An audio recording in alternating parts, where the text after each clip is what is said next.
Well, we are maybe deep in these episodes when we are talking about how we can achieve more by living a life of fears. Urgency. Urgency is one of those values that you and I need in life. It's one thing for an organization to say our values are honesty, integrity, and truthfulness. And then another one to say this and this and this. But I do think that just putting urgency aside and ascribing it to it's not something special. It should be for every human being. We all need to be urgent for several reasons. I've told you one of the reasons is because we have an expiration date. You and I are going to expire. And if we know that, someone said that if you saw the day of your death approaching, coming from a distance, and you can keep seeing the days counting, you know the day you're going to die is just about the corner. For some reason, your urgency is totally different from another. Those guys who normally have near-death experiences, and I'm belaboring this, when they come back, their urgency is different. So we're talking about how can we have this urgency in our lives, even as we're pursuing our purpose, and how can we achieve much more in life through urgency. Stay tuned.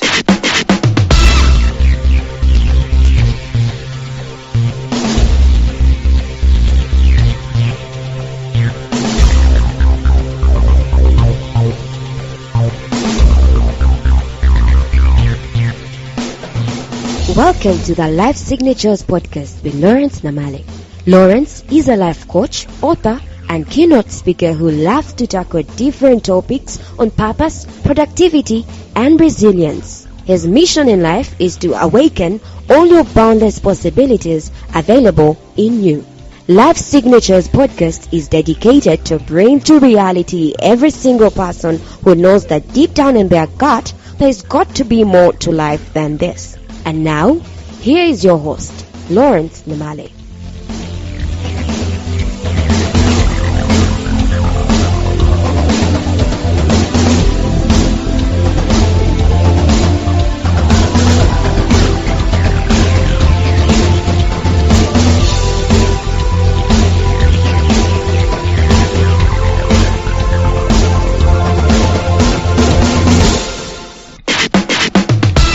A special group of people know what urgency is, and these ones are always kids in school. And the only way that you can inject urgency in their lives is to tell them that the test is going to be tomorrow. All of a sudden, all the priorities in life that they had, they are relegated to the periphery, and there is this urgency to study, to learn. I always say that I think I went to school, high school that is. I went to high school like I was a baby, too early, and I played a lot. And for me, urgency came in the second semester, second term of my fourth year at Kakamega High School. In fact, by the way, that year I had no business being in a drama club or being in a poetry club, Swahili poetry club called Mashahiri, and we were visiting and performing poems and so on in fourth form, second term. When we came back from that trip, I remember it like it was yesterday, came back from that trip, that's when I realized that my life is in my hands. I have a few months, few days to get ready for my final examinations, which will basically define the kind of person that I am. And I've been thinking, by the way, I'm one of those guys who don't have a degree. I've been thinking that probably my life would be totally different because we're living in an environment that exalts these degrees. My life would be totally different if I did have that degree, but I didn't have urgency. At that moment in time, I did have urgency for 4 years, just playing around and so on. So the moment that urgency was injected in my life, I didn't have enough time to make up. I got out with a B-. A man with potential who could get a B+ and above, he got a B- and just barely made it. And the unfortunate thing is that sometimes our lives are defined by a season of lack of urgency, and when there is this transitions moment, when your life is defined by a particular transition that had been preceded by some kind of preparation that needed you to be urgent, your life is going to be defined from that day forward. But do you know what? The answer is still urgency. I don't care whether you have a degree or a diploma or a certificate or none of the above. I do think that the man or the woman who has urgency in their lives, they stand a big chance. Of course, it's going to be chronic and so on. They stand a big chance, if it's done daily, to outlast the people who the only thing they're showing up in life is their academic papers. And let us not look down on the academic papers, by the way. They are critical. They are important. But I'm saying the school of thought that says without academic papers you cannot make it, I'm challenging it by saying, yeah, you might be disadvantaged without the academic papers, like some Johnston Sakaja who is vying for governorship of Nairobi in 2022, having a drama going on about his academic papers. You might be challenged that way, but if you inject urgency in your life, it changes everything altogether. You become a better human being with urgency and without academic papers than with academic papers without urgency. You get my point? So how can we achieve this urgency? I said yesterday, there are two ways. One is a natural process, which you don't need to do nothing. Sit back. Christ is going to find you, and that's how you get urgency in your life. And the second one, which we haven't even begun talking about, is when you decide to be urgent yourself. And we say yesterday that if a crisis brings urgency, you latch onto that urgency and make it your lifestyle. Don't just use the urgency to get out of the crisis and then revert back to normal. Make it a lifestyle. So the most dangerous phase we talked about is after the crisis.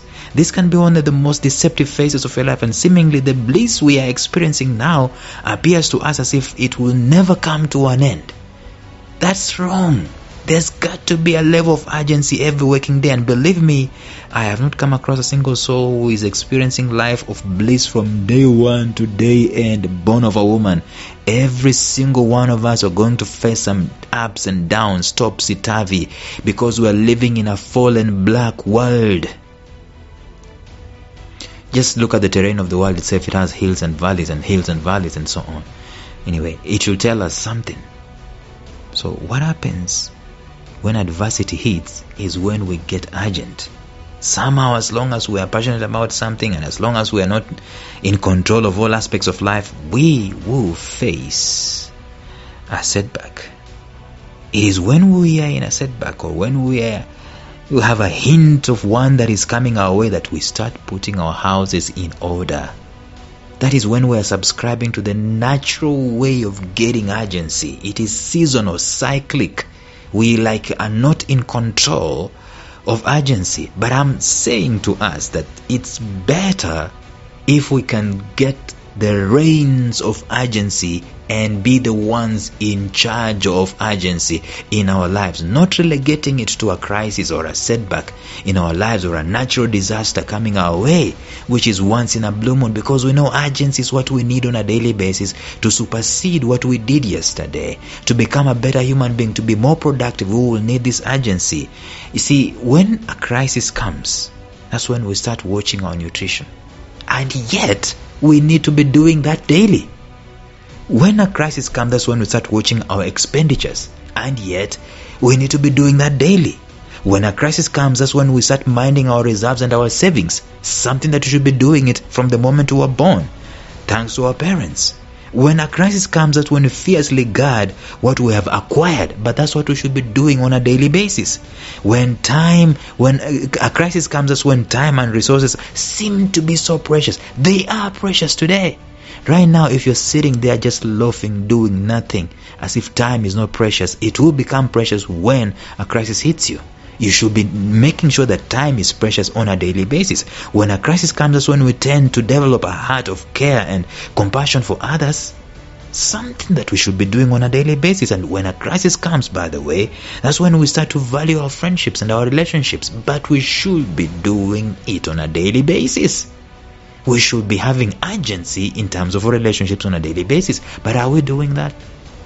One of the things that we take a lot for granted is relationships. I can tell you that. Okay, let me speak for myself. Up until someone falls sick, up until someone leaves you, that's when your heart starts beating at 90 miles per hour, wanting to make a change. And looking back, you're thinking, I should have been there for them. I should have cared a little bit. I should have given them my time, my treasure. I should have given them my talent. I should have been more curious to know what's going on. I should have been urgent with that relationship. Wait until when a crisis comes. That's when we no longer want to take things for granted. It's maybe too late.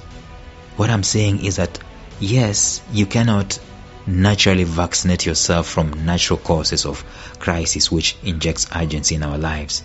But I'm saying our urgency shouldn't be cyclic. It should be daily.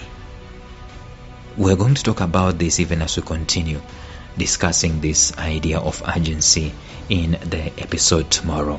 And I've come to the close of today's episode, but if this is blessing you, if these thoughts are blessing you, if these words of mine are blessing you, if this spirit that is behind what I'm sharing with you is blessing you, please like this podcast, subscribe to this podcast.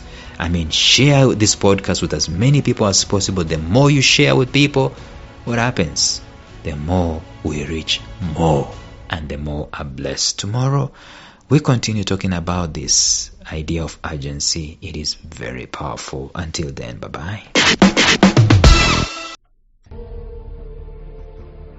Thank you for listening to Life Signatures Radio. If you enjoyed today's show, subscribe to Life Signatures Radio on iTunes, Stitcher, or visit our website at lifesignatures.libsyn.com. Life Signatures Radio, fresh, clean, and inspiring.